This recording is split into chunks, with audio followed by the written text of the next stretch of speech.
It began like many stories of fresh beginnings. A family of 4, tired of the noise and pace of city life, moved to a farmhouse in the countryside. They wanted peace, space, and a place where their children could grow without the weight of constant traffic, strangers, and concrete walls. The farmhouse was old, older than any home they had ever lived in. Its beams bowed slightly with age, its windows clouded with years of dust, and its floorboards told stories with every creak. But the family saw beauty in its imperfections. They imagined birthdays in its kitchen, Christmases by its fireplace, summers with the children running through the fields. For the first few days, everything was ordinary. They unpacked boxes, painted walls, and filled rooms with laughter. The house felt welcoming, like it had been waiting for life to return. But soon something else made itself known. At first, it was so subtle that no one gave it much thought. A door they swore they had closed would be wide open. A set of keys on the table would vanish, only to reappear days later in a place no one remembered touching. The children spoke of footsteps in the hallway at night, soft, deliberate. But when their parents checked, no one was there. The youngest, barely 7, told her mother about the man who stands in the corner. She described him plainly, as though it were nothing unusual. Tall, still, always watching. Her parents exchanged uneasy glances but chalked it up to imagination. After all, children see things. Children invent. But what child invents the sound of someone whispering their name in the dark? As weeks passed, the disturbances grew harder to dismiss. In the kitchen, plates rattled on shelves without warning. In the living room, toys rolled across the floor as though nudged by invisible hands. At night, the air grew heavy, filled with a presence the family could not explain. Neighbors, when asked casually, shared their own unease. They told stories of the farmhouse that stretched back decades. Owners who moved in and quickly left. Visitors who swore they heard voices upstairs when the house was empty. Some claimed it was cursed. Others simply avoided the subject. Still, the family tried to stay. They prayed in the rooms. They tried to ignore the sounds. But ignoring something does not make it go away. And soon, the house no longer whispered. It shouted. One night, the father awoke to a deafening crash. Rushing downstairs, he found the dining room chairs overturned. The table dragged across the floor, though no one else had been awake. Another night, their daughter screamed that someone was standing over her bed. When they ran to her room, she was shaking, eyes fixed on the foot of the bed. She swore she saw him, the figure again, still, watching. Sleep became impossible. Fear wrapped itself around every corner of the farmhouse. They locked doors, though locks meant nothing. They left lights on, though light could not keep the shadows away. Darkness doesn't care where you live, but I do. Comment below where you're joining us from. And don't forget to subscribe, so you don't miss what comes next. And then came the storm. Rain pounded against the windows, thunder shook the ground. And inside the farmhouse, chaos erupted. Doors slammed in unison, one after the other, as if the house itself had awoken in rage. Objects hurled from shelves, crashing against the walls. The children clung to their parents, screaming as the very walls seemed to tremble. In the master bedroom, as lightning lit the night sky, they saw it. At the foot of the bed, a figure, solid, unmoving. No face, no sound. Only presence, watching. It did not speak. It did not move closer. But its very stillness was enough to shatter any doubt. The farmhouse was no longer theirs. Terrified, the family gathered what they could and fled into the storm. They didn't stop to pack. They didn't turn off the lights. They left everything. Furniture, clothes, memories behind. By morning, the farmhouse stood silent again. Empty, waiting. They never returned, and to this day, the house remains abandoned. Its windows boarded, its fields overgrown. But ask those who live nearby and they will tell you, it has never stayed quiet. Late at night, some hear pounding inside its walls. Others hear voices carried across the fields, whispers impossible to explain. A few claim to have seen a face staring from the upstairs window, long after the family left. Was it the land that cursed the house? Was it the history of a past family, long forgotten, that refused to leave? Or was it something older, something that doesn't care who lives there? Only that it will never be alone? The house waits, silent, patient, and unyielding. And so we ask you, if given the chance, would you dare spend a single night inside? How long do you think you could last before the silence broke? And the house reminded you why it has never been able to stay quiet.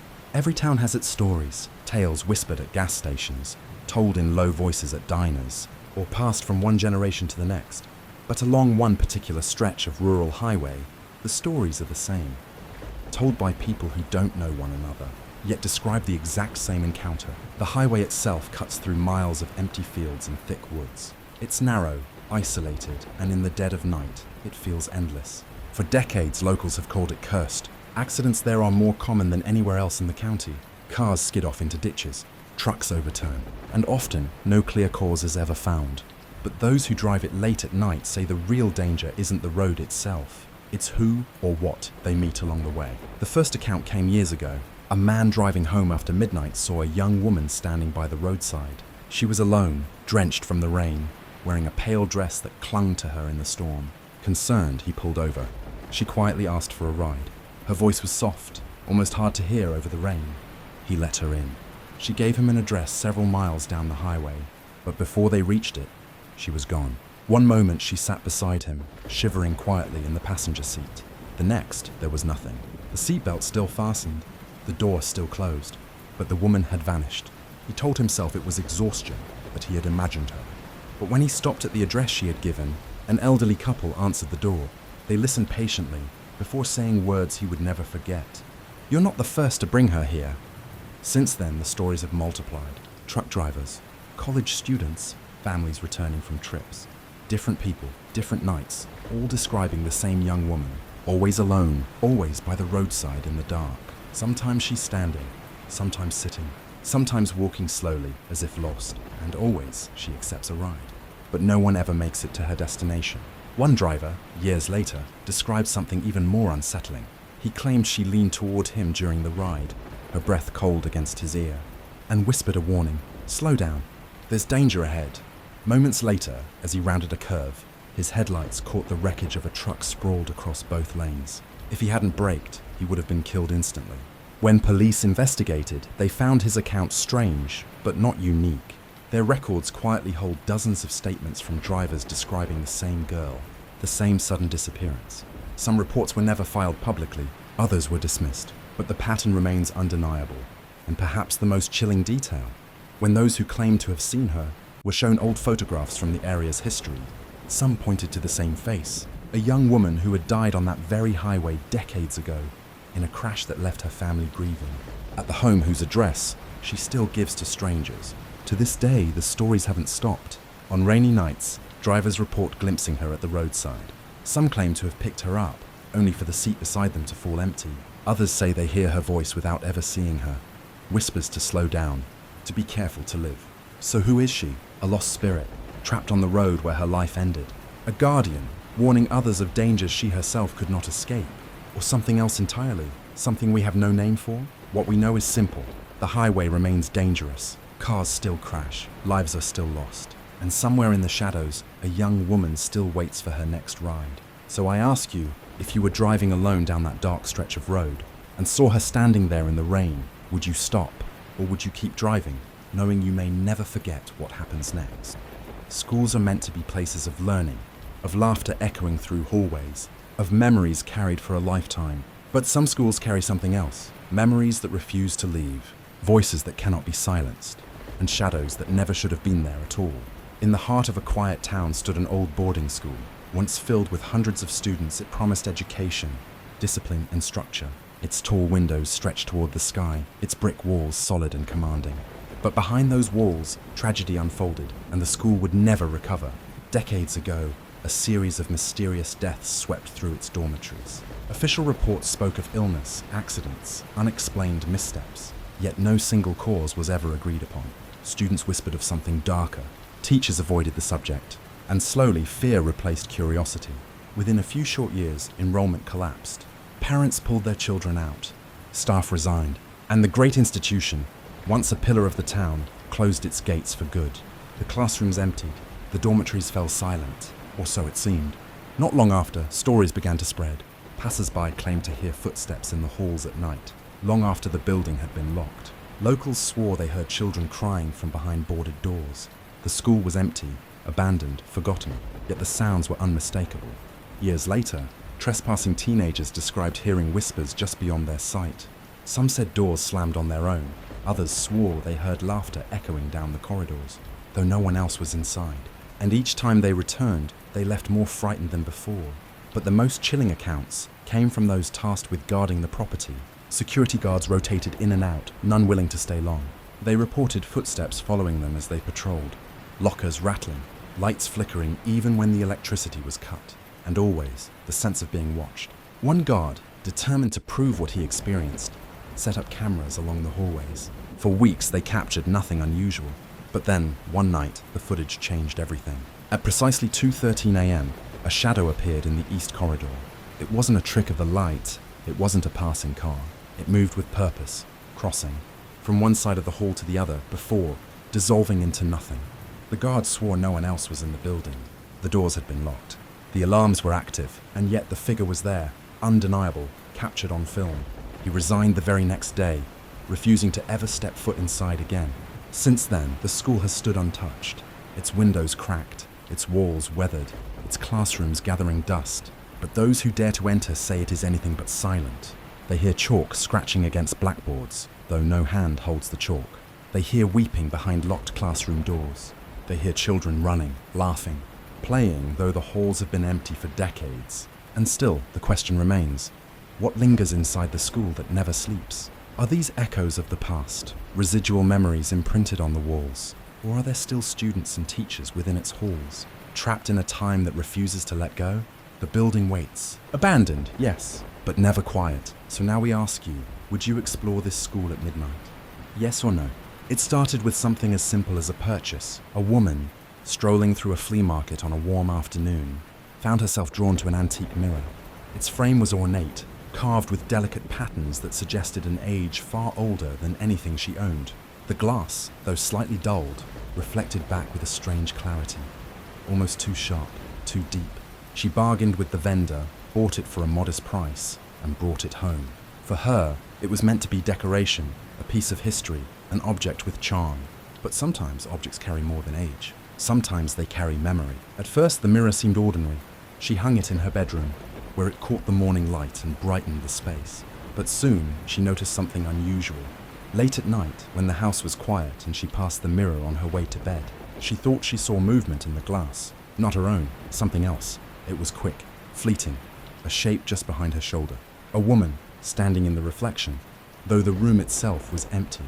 She blinked and it was gone. She told herself it was a trick of the eyes, a product of fatigue. But the appearances didn't stop. Days passed. Each night, as she walked by the mirror, she glimpsed the same figure, a woman with dark hair, standing just at the edge of her vision, never speaking, never moving closer, always there. At times, the reflection was so clear she could see details, clothes from another era, eyes that seemed fixed directly on her. Yet when she turned, the room behind her was empty. The woman began to test it. She stood in front of the mirror deliberately, staring. She turned her head quickly, hoping to catch the figure still there. But the reflection behaved as it should. Only her, and nothing more. Until one night it changed. She entered the room, tired, half asleep, and glanced at the mirror. And there, in the reflection, stood the other woman again. But this time, it wasn't fleeting. She didn't vanish. She was there, clear, undeniable, standing directly behind the owner. The woman's heart pounded. She spun around. The room was empty. Slowly she turned back to the glass. And that's when she saw it. The figure smiled. It wasn't her smile. It wasn't her movement. The reflection had acted on its own. The lips curled upward into a grin while the real, woman's face remained frozen in terror. For the first time, the reflection no longer mirrored her. It lived on its own. She stumbled backward, refusing to look again, and fled the room. That night she slept with the lights on, refusing to go near the mirror. By morning, she knew she couldn't keep it. She dragged the mirror out of her home, left it by the trash, and never went back for it. Neighbors said it disappeared within hours. Someone else must have taken it. She didn't care. She only knew it could no longer remain in her house. But though the mirror was gone, the feeling was not. From that day forward, she confessed she never truly felt alone again. Passing windows at night, she thought she saw movement behind her. Looking into other mirrors, she felt eyes watching.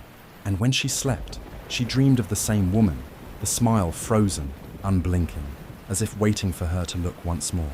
The mirror may have been discarded, but whatever it carried had stayed. So now the question falls to you. Would you ever keep an antique mirror in your home? Or would you fear, as she did, that sometimes the reflection staring back might belong to someone else? Forests have always carried a strange duality. To some, they are sanctuaries, green, peaceful, alive with the sound of birds and rustling leaves. To others, they are places of unease, where every tree looks the same, where sunlight struggles to break through the canopy, and where, if you wander too far, you may never find your way back. But there is one forest where vanishing isn't just a possibility, it is a pattern. This national forest spans hundreds of miles, stretching across rugged terrain. Tourists flock here every year, families with tents, lone hikers chasing the thrill of wilderness, seasoned campers who know the trails by heart. And yet for decades, it has gained a reputation that chills even the most experienced explorers. People disappear here. The official records list hundreds of unresolved cases. A young couple who went camping for the weekend and never came home. A seasoned ranger, trained in survival, who walked into the trees and vanished without leaving behind even a footprint. Children who strayed just a few steps from their families, never to be seen again. Search and rescue operations were launched countless times. Helicopters scanned the canopy. Dogs followed faint trails. Dozens of volunteers combed the woods shoulder to shoulder. And yet, nothing. No clothing. No belongings. No remains. It was as if the forest had swallowed them whole. And it isn't just the disappearances, it's the atmosphere described by those who return. Survivors tell of moments where the woods seemed to change, where the air grew unnaturally still, where every living sound, the birds, the crickets, even the wind, fell silent. One camper told investigators he had been sitting by his fire when the silence descended.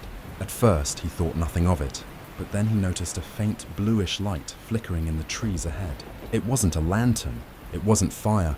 It moved slowly, weaving between the trunks, pausing as though waiting for him.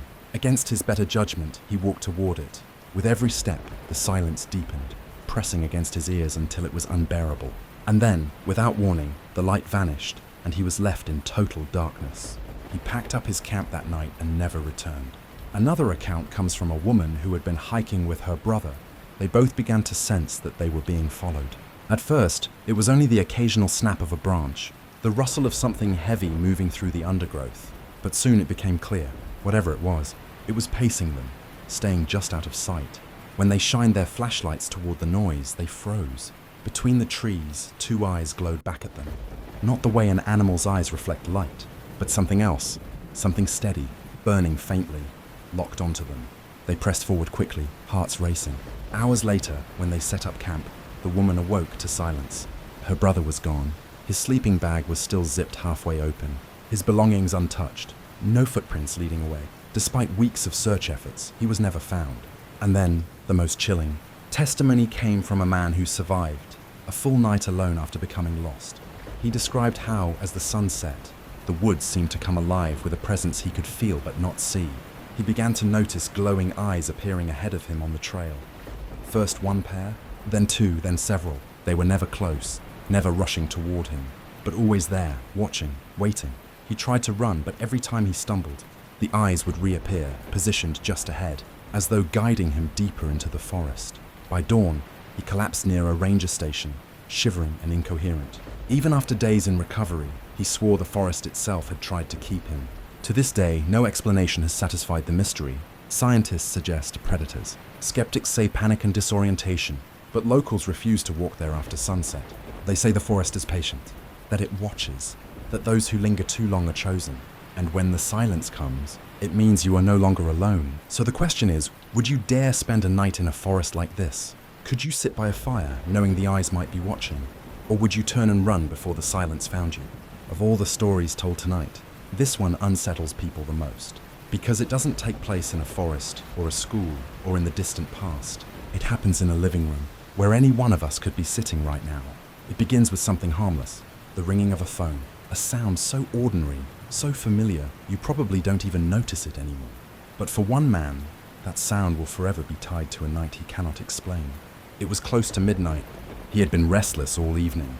His wife was driving home after visiting relatives, and she had promised to call when she arrived safely, but the hours dragged on. The clock on the wall ticked toward 12. No headlights pulled into the driveway. No message, no ring. He sat alone on the couch, the television humming in the background, when suddenly his phone lit up. A name filled the screen. His wife. Relief flooded through him. She was fine, she was calling, at last. He swiped the screen and answered instantly. But what came through the speaker was not the cheerful voice he expected. It was her voice, yes, unmistakably hers. But it was fragile, shaking, drenched in tears. She spoke his name softly, as though forcing the words out through sobs. He froze.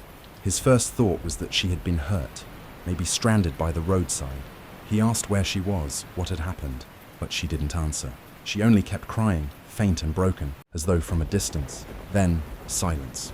The line went dead. His chest tightened. He tried calling her back once, twice, dozens of times. Each attempt went straight to voicemail. He told himself she had dropped the phone or her battery had died. Still, unease gnawed at him. That voice, those sobs, the way she said his name. It wasn't just a bad connection. Something was wrong. He stayed awake all night, phone clutched in his hand, waiting for it to light up again. It never did. When the sun rose, his phone finally rang. But the call wasn't from her. It was from the police. They told him his wife had been killed in a car accident. The crash had happened hours before. According to the timeline, she was already gone when his phone rang with her name. At first, he refused to believe it. He had spoken to her. He knew he had. He replayed her trembling voice in his head, the way she whispered his name. He told the officers she had called him around midnight, but they looked at him strangely. They said it was impossible. In shock, he turned to the phone company. He demanded proof. "Show me the call logs," he said. "Show me the time she called me." The report arrived, and with it, a truth more disturbing than he could bear.